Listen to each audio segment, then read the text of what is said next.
주의 손 날 붙드시네. 할렐루야. 반갑습니다. 우리 이렇게 인사 나눴으면 좋겠습니다. 반갑습니다. 네, 반갑습니다. 네, 반갑습니다. 오늘은 우리에게는 그 어느 날보다 늘 똑같은 날이지만 특별히 더 기쁜 날이죠. 오늘 무엇보다도 우리 안에 털어내야 할 거 있다라면 털어내시고 채워야 할 거 있으면 채워가는 그런 날이 되었으면 좋겠습니다. 내 안에 미움이 있습니까? 털어내십시오. 실망감이 있습니까? 털어내십시오. 좌절감이 있습니까? 털어내십시오. 그리고 하나님의 말씀에 대한 사모함이 있습니까? 말씀으로 채우시고 은혜로 채워가십시오. 그래서 또한 사랑으로 채워가십시오. 그래서 하나님께서 허락해 주신 저 여러분의 한 주간의 삶이 그 말씀과 사랑과 은혜 가운데 더욱더 풍성한 복을 누릴 수 있는 하루하루의 삶이 되기를 이 시간 주님의 이름으로 간절히 축원합니다. 아멘. 우리가 조금 전에 불렀던 찬송가 기억하신가요? 찬송가 494장 만세 반석 열리니 라는 찬송가죠. 그런데 보통 이 찬송가를 아무래도 장례 지낼 때 많이 부르다 보니 우리에게 본의 아니게 좀 선입관이 있는 것 같습니다. 그런데 사실 이 찬송가는 토플레디 목사님이라는 분이 작사한 찬송가입니다. 그 배경을 보니 어느 날 그 목사님이 산책을 하고 있었습니다. 그런데 갑작스럽게 거센 토네이도를 만나게 되었지요. 모든 것이 다 날아가고 천둥과 번개가 요란하게 치고 있습니다. 두려움에 가득 찬 그 목사님은 급한 김에 바위 틈에 숨었습니다. 바위 틈에서 웅크리고 있었습니다. 그런데 그 순간 마음이 평안해지면서 이런 음성이 들려왔습니다. 주님은 너의 만세반석이시다. 그래서 그는 비바람이 불고 천둥 번개가 치는 그 순간에 깊은 감동 가운데 찬송의 가사를 써내려갔습니다. 그것이 바로 조금 전에 저와 여러분이 부른 만세반석 열리니입니다. 주변의 환경은 비바람이 불고 천둥 번개로 혼란스럽고 두려울지라도 흔들리지 않는 믿음으로 하나님 품에 안겨 살아가는 사람은 언제나 평안함과 기쁨을 누리고 살아가게 되는 것이죠. 세상이 줄 수 없는 평안함, 세상이 줄 수 없는 기쁨을 하나님으로부터 공급받아 살아가기 때문에 그렇습니다. 우리는 상황을 바꾸고 변화시킬 수 없다고 할지라도 하나님은 하실 수 있지 않습니까? 내가 그 하나님의 품에 안겨 산다면 나를 의지하지 않고 하나님을 의지하고 살아가겠죠. 우리가 하루하루 살아가면서 왜 우리의 기쁨을 빼앗깁니까? 감사를 잊어버리고 살아갑니까? 하나님 품에 안겨 살아가는 것이 아니라 내 품에 안겨 살아가고 세상의 품에 안겨 살아가다 보니 걱정과 근심뿐이요 기쁨은 없습니다. 되는 일이 없습니다. 왜 내 인생은 왜 이렇게 꼬여만 가는지 늘 한숨뿐이죠. 저 사람은 저렇게 잘 사는 것 같은데 왜 내 삶은 이럴까? 왜 그럴까요? 하나님의 눈으로 바라보고 살아가는 것이 아니라 믿음의 눈으로 바라보는 것이 아니라 세상의 눈으로 바라보니 당연히 비교할 수밖에 없지 않겠습니까? 왜 저 사람은 저렇게 떵떵거리고 사는데 내 인생은 요모양 요꼴일까? 라고 비난하고 한숨 짓기 쉽습니다. 그러나 믿음의 눈으로 하나님의 마음으로 바라본다라면 저와 여러분의 삶 속에 혹시 실패 인생이 있습니까? 아니죠. 그 누구나 동등하게 존귀한 삶을 살아가고 있고 하나님의 은혜 가운데 살아가고 있음을 우리는 고백하지 않습니까? 그렇다면 우리가 원망할 것도 불평할 것도 또한 너무 걱정에 휩싸여 살아갈 필요도 없다라는 말씀을 드리고 싶습니다. 왜요? 저와 여러분은 상황을 바꾸지 못하고 변화시킬 수는 없지만 그래도 오늘도 은혜 가운데 나를 불러주시고 은혜 아래 살게 하신 하나님은 모든 것을 바꿔가실 수 있는 능력의 하나님이시기 때문에 그렇습니다. 그 하나님과 함께 살아가는데 왜 이렇게 걱정하겠습니까? 왜 이렇게 염려하고 왜 이렇게 두려워하겠냐라는 것이죠. 혹시 그렇다면 오늘도 우리의 만세반석이 되어주시는 그 주님의 품에 꼭 안겨서 그리고 그 품에서 살아가는 저와 여러분이 되기를 주님의 이름으로 간절히 소망해 봅니다. 아멘. 우리 역시 인생길에서 손발이 꽁꽁 묶인 듯이 아무것도 정말 내가 아무것도 할 수 없다라는 절망적인 상황 속에서도 오직 주님만이 우리의 인생의 주인이라는 것을 잊지 말아야 하겠습니다. 우리의 인생을 다스리시고 인도하시는 하나님을 향해서 우리의 마음이 열려 있으므로 모든 순간 모든 상황 속에서 찬송으로 하나님의 능력의 손길을 붙들어야 하는 것이죠. 찬송이라는 것은 하나님께 마음이 열려 있는 사람만 할 수 있습니다. 그렇기 때문에 찬송이 듣는 사람에게 은혜가 되고 부르는 사람에게도 은혜가 되는 것은 그 마음이 이미 하나님께로 열려 있기 때문이죠. 그런데 찬송을 부르면서도 내 마음이 답답하고 내 마음이 즐겁지 않다라는 것은 내 마음이 하나님께로 열려 있지 않기 때문에 그렇습니다. 누구를 바라보고 사람을 바라보다 보면 찬송하면서도 다른 생각을 하게 된다는 것이죠. 그러나 찬양의 자리가 기쁨과 감격의 자리가 될 수 있는 것은 바로 우리의 마음이, 닫혔던 마음이 하나님께로 열리기 때문에 그렇습니다. 그래서 우리가 예배를 시작하면서 왜 찬송으로 먼저 시작을 할까요? 우리의 마음이 하나님께로 열려야 되는 것 아니겠습니까? 열려야 말씀을 받아들이죠. 마음이 닫힌 상태에서 어떻게 하나님의 말씀을 받아들일 수 있겠습니까? 빨리 예배 끝나고 가서 집에 가서 해야 할 일도 많은데 오늘 예배가 빨리 끝났으면 좋겠다. 저 사람 보기 싫은데 또 있네. 아유, 다음엔 안 왔으면 좋겠다. 이런 마음으로 예배를 드린다라면 어떻게 내가 아무리 꿀같이 단 말씀을 들을지라도 은혜를 누릴 수가 있겠습니까? 교회 가지 말아야지. 예배 조금 더 늦게 가야지. 이런 마음으로 가지 않겠습니까? 그러나 우리가 찬송을 통해서 우리의 마음이 하나님께로 열린다라면 나는 예배 자리에 늦게 가서 안달난 사람이 될 것입니다. 어떻게 하면 조금이라도 빨리 가서 한 번이라도 더 찬양할 수 있을까? 이 마음이 우리 안에 있어야 된다는 것입니다. 찬송은요, 준비 찬송이 없습니다. 찬송 시작하는 순간부터 예배는 시작된 것입니다. 그래서 엄격하게 얘기한다면 우리 예배를 시작하기에 앞서서 우리 찬송을 하나님께 영광 돌립시다. 이거요? 틀린 말입니다. 내가 찬송하는 순간 예배는 시작된 것입니다. 그러니까 우리 교회를 시작한다면 10시 30분부터 늦으면 10시 40분부터 이미 예배는 시작되고 있는 것이죠. 그렇기 때문에 준비 찬송은 결코 올바른 표현이 아닙니다. 준비 찬송이란 말 쓰지 마십시오. 찬송은 예배의 도구가 아닙니다. 내 마음을 하나님께 열어드리는 내 은혜의 수단인 것이죠.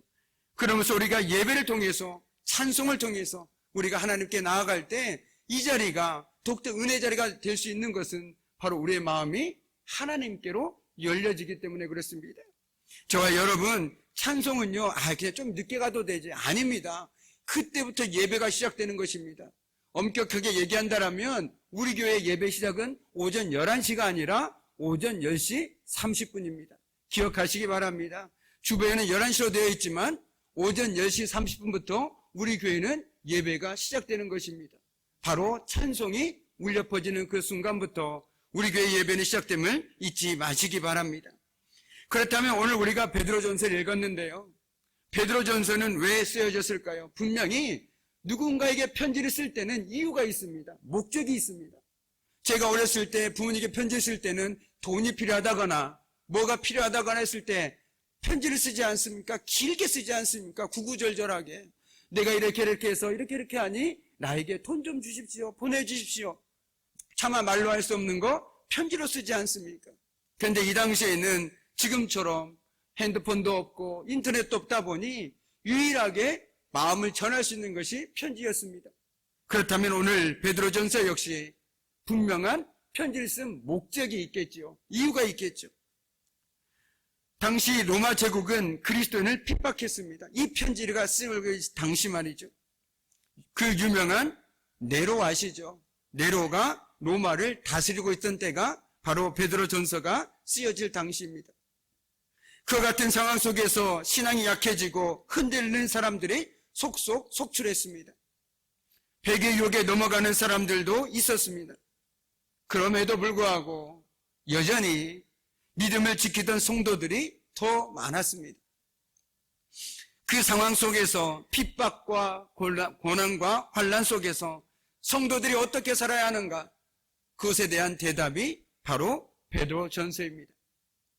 즉 베드로는 신앙의 핍박 가운데 있는 흩어진 유대인 그리스도인들에게 베드로전서를 통해서 믿음을 끝까지 지킬 것을 권면하고 있는 것입니다.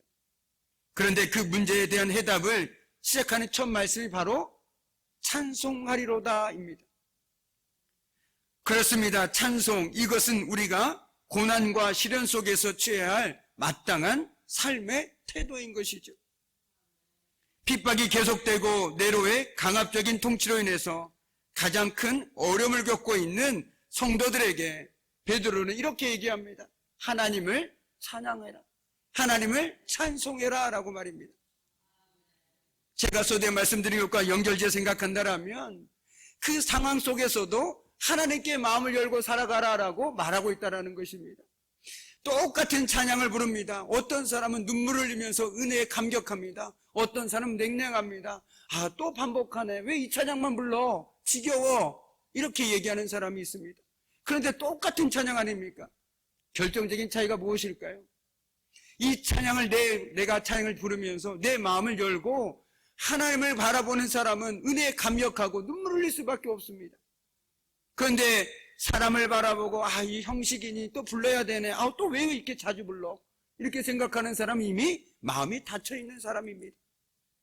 그런데 오늘 사도 베드로가 뭐라고 얘기합니까? 찬송하라. 바꿔 얘기하면 너의 마음의 문을 열어라 라고 얘기합니다.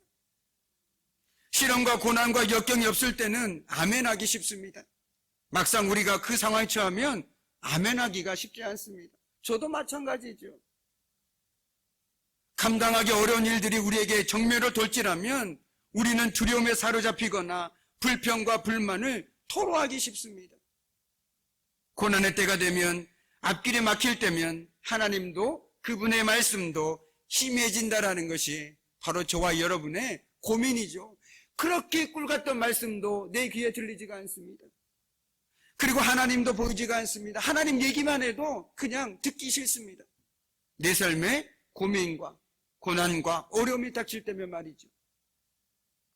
말씀이 들려오지 않으면 사람들은 자기 생각에 사로잡히게 됩니다.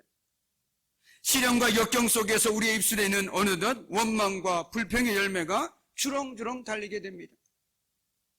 그럼 그때 우리가 해야 할 것은 성경은 분명하게 찬송이라고 하였습니다. 이것은 불가능한 일이 아닙니다. 내 마음이 어려울 때 나는 찬송할 수 없다. 아니요. 그때도 찬송하십시오. 내가 말씀을 볼 나는 지금 기분이 아니다. 그러면 찬송하십시오. 찬송을 통해서 하나님께 여러분의 마음을 여십시오. 그리고 그 찬송을 통해서 하나님의 은혜를 다시 한번 깨닫고 고백하십시오. 그렇게 할 때 내 마음이 열리지 않겠습니까? 내 마음이 냉랭한데 아무리 말씀을 듣는다고, 내 마음을 닫고 듣는다고 그 말씀이 내 삶 가운데 열매를 맺을 수 있다는 것 어떻게 자신하겠습니까? 우리의 믿음의 선배들이 정말 그 모든 어려운 상황 속에서도 어떻게 그 상황 속에서도 찬송하며 살아갈 수 있었을까? 우리 믿음의 선배들은 삶으로 이를 증명해 보여주었습니다. 우리가 잘 아는 요셉은 형제들에게 배반을 당했죠.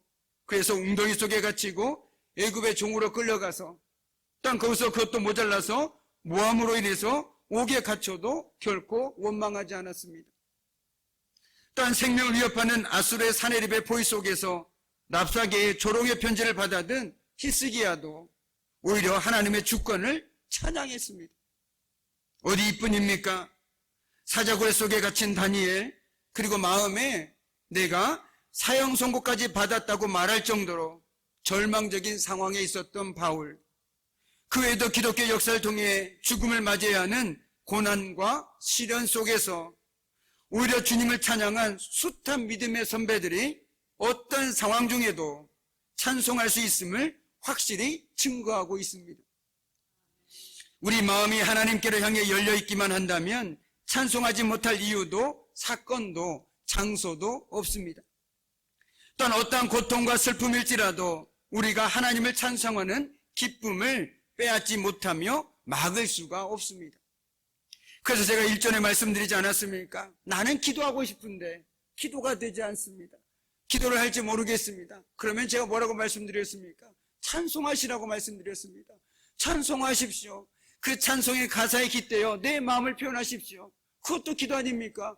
찬송하다 보니 나 같은 죄인 살리신 그 은혜 놀라고 주님, 이 모든 것이 주님의 은혜였습니다. 나로 하여금 다시금 주님의 은혜를 깨닫게 해주시고 무엇보다도 내가 죄인이었음을 깨닫게 해주십시오.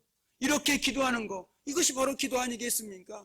괜히 이것저것 중언부언하지 마시고 차라리 찬송을 부르면서 그 가사에 내 마음을 담고 내 고백을 담아서 하나님께 올려보시기 바랍니다. 그것이 그 어느 기도보다 진솔한 기도가 되지 않겠습니까? 괜히 남에게 듣기 좋은 기도로 어떻게 하면 아름다운 말로 기도할 수 있을까? 아니요, 투박해도 괜찮습니다. 그냥 내 있는 마음을 있는 그대로 하나님께 올려드리는 것, 그것이 기도 아니겠습니까? 그렇다면 우리에게 가장 좋은 기도의 모범이 두 개가 있다면, 첫째는 예수님께서 가르쳐 주신 주님의 기도요, 또 하나는 저는 찬송가라고 생각합니다. 찬송을 부르면서 이 찬양의 가사를 듣다 보니 내가 보이기 시작하고 내 기도 제목이 보이기 시작합니다. 주님, 내 삶에도 이런 은혜가 임하게 해주십시오. 나도 이 사람처럼 이런 찬양하며 살아가게 해주십시오. 내 입술에 언제나 원망과 불평이 아니라 찬송이 넘쳐나게 해주시고 아멘이 넘쳐나게 해주십시오. 이런 기도가 저절로 일어나지 않겠습니까? 그런데 아무것도 없이 막상 기도하려고 하니 기도가 어렵죠. 기도의 자리가 싫죠. 할지도 모르는데, 무슨 말을 해야 될지도 모르는데 뭘 자꾸 기도하라고 하는지 도통 알 수가 없는 것입니다. 괜찮습니다. 기도 자리에 나오셔서 나는 기도를 못하겠다, 성경 읽으시든 아니면 찬송을 조용히 읊조리시든 거기에 내 마음을 담는다라면 그것은 하나님께서 그거 어떤 것보다도 기뻐 받으시는 기도라는 것입니다. 그렇다면 기도의 시간이 뭐가 중요하겠습니까? 내 마음을 진솔하게 담고 가는 그 시간이 더 중요한 것이겠죠. 그런데 저와 여러분이 찬송할 수 있는 이유, 기도할 수 있는 이유가 무엇입니까? 딱 하나입니다. 하나님을 믿기 때문입니다. 우리 3절 말씀을 함께 읽도록 하겠습니다. 3절 말씀입니다. 우리 주 예수 그리스도의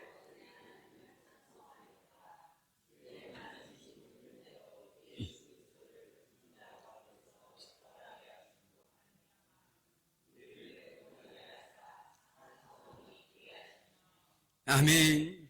오늘 베드로는 하나님께서 자신과 모든 믿는 자에게 산 소망, 쉽게 말하면 살아있는 소망을 주셨다라고 고백하고 있습니다.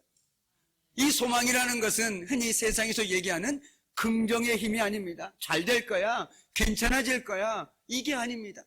분명한 소망의 근거가 있는 것이고, 이 소망은 바로 우리의 믿음과 연결되어집니다. 지금의 현실은 핍박으로 인해서 고통스럽고 신앙을 지키는 성도들이 죽임을 당하며 짐승들과 싸워야만 하는 두려운 상황이었습니다.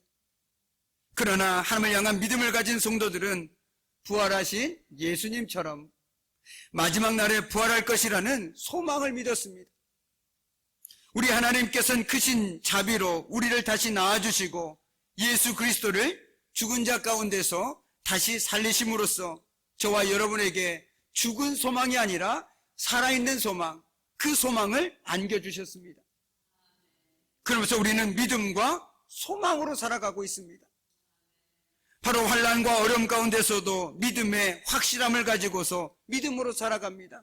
정말 가능할까? 이게 아니라 가능하다라는 그 믿음으로 우리는 살아가고 있습니다. 믿음의 근거는 바로 부활하신 예수님, 하나님께 있기 때문에 그렇다라는 것이죠.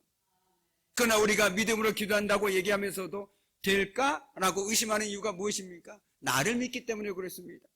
내가 하나님을 믿는다면요, 될까? 이게 말이 되지가 않습니다.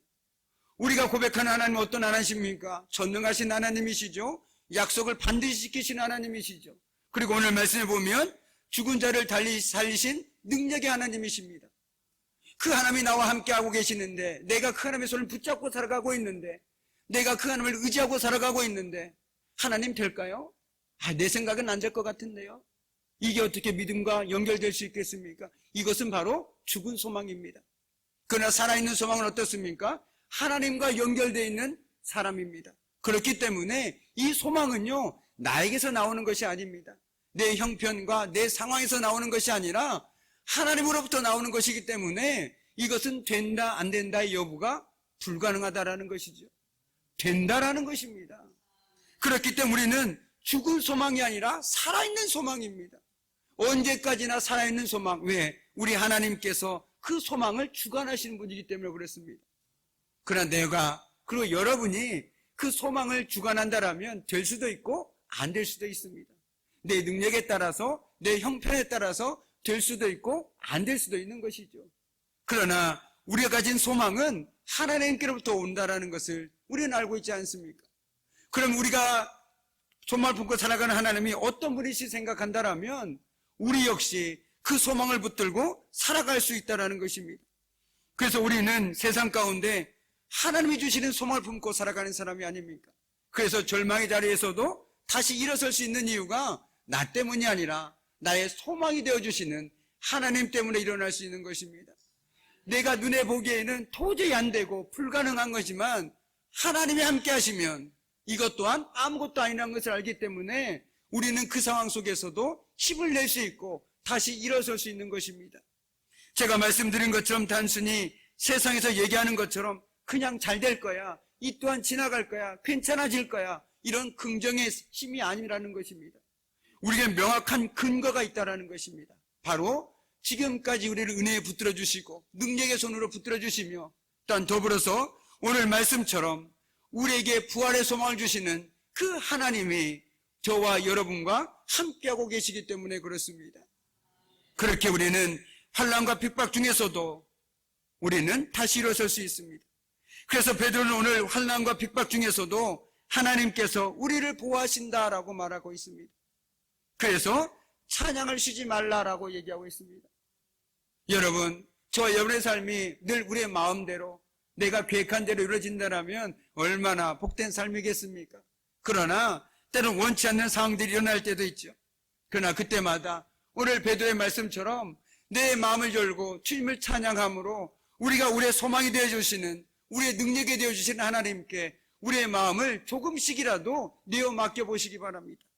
그래서 찬양은 내가 기분 좋을 때만 부르는 것이 아니라, 예배 때만 부르는 것이 아니라 내 모든 일상의 삶의 순간에 내 믿음이 낙심되고 내 마음이 낙심될 때 찬양을 통해서 다시금 내 마음을 주님께로 향하게 하는 것입니다. 저도 마찬가지입니다. 가끔 설교가 안 될 때 찬양을 크게 틀어놓습니다. 그리고 내 마음을 정돈합니다. 그런데 그 순간에 내가 해야지 하다 보면 더 얽히고 설킵니다. 우리가 늘 말씀을 가까이 하고 기도를 가까이 하는 것만큼 찬양을 가까이 하시기 바랍니다. 요즘 참 좋지 않습니까? 핸드폰이 있으니까 그냥 틀어놓으면 24시간이든 계속 찬양이 나오지 않습니까? 이런 혜택을 누리고 있으면서도 내가 단순히 이 핸드폰 가지고 전화만 하고 다른 유튜브만 검색한다면 얼마나 안타깝겠습니까? 이 소중한 핸드폰 같은 걸 통해서 찬양을 가까이 하시고 찬양을 통해서 내 마음을 언제나 주님께 열고 사시기 바랍니다. 그렇다면 우리 역시 언제나 우리 하나님께서 나와 함께하고 계심을, 그리고 그 능력의 하나님께서 지금도 나를 붙들어주고 계심을 믿음으로 고백할 수 있기에 우리는 어떤 상황 속에서도 기뻐하고 감사하며 살아갈 수 있는 것입니다. 내 삶의 기쁨이 사라졌습니까? 감사가 사라졌습니까? 그렇다면 이번 한 주만이라도 먼저 찬양의 자리로 나가시기 바랍니다. 찬양을 통해서 내 마음을 열고 내 귀를 열고 내 마음을 하나님께 집중하시기 바랍니다. 바라기는 환난과 어려움을 겪는 가운데서도 변함없이 하나님께 주신 살아있는 소망, 바로 부활의 소망을 가지고 찬송하며 살아가라 권면했던 그 베드로의 권면을 저와 여러분도 마음에 새기고 어떤 상황 속에서도 찬송을 통해서 하나님께 마음을 열고 살아가는 저와 여러분의 복된 한 주가 되기를 주님의 이름으로 간절히 축원합니다. 아멘. 기도하시겠습니다. 참으로 고마우신 아버지 하나님, 우리 하나님께서는 크신 자비로 우리를 다시 낳아주시고 예수 그리스도를 죽은 자들 가운데서 다시 살리심으로써 우리에게 살아있는 소망, 산 소망을 안겨주셨습니다. 그러므로 우리는 믿음과 소망으로 살아갑니다. 바로 환난과 어려움을 겪는 가운데서도 변함없이 우리를 도우시는 하나님을 기억하며 찬송하며 살아가게 하여 주옵소서. 예수님의 이름으로 간절히 기도드립니다. 아멘. 이제는 우리 주 예수 그리스도의 은혜와 하나님의 말할 수 없는 사랑하심과 성령의 사귐과 임재와 다스리심이 환난과 어려움 가운데서도 변함없이 우리를 도우시는 하나님을 기억하며 찬송하며 살아가기를 결단하는 사랑하는 성도들의 삶과 그들의 가정과 일터와 사업장 위에 사랑하는 자녀들 위해 이제부터 영원토록 함께 하시기를 간절히 축원하옵나이다. 아멘. 아버지, 아버지 하나님 감사합니다. 우리 기억 말씀 좀 혼자 찬송 가까이 우리 마음을 쉽게 하게 해주시고 언제나 증명해 주신 말씀 믿어주시도록 하나님 역사하여 주옵소서. 아버지 하나님 말씀 두려웠던 모든 것들이 내가 지나왔던 모든 시간이 내가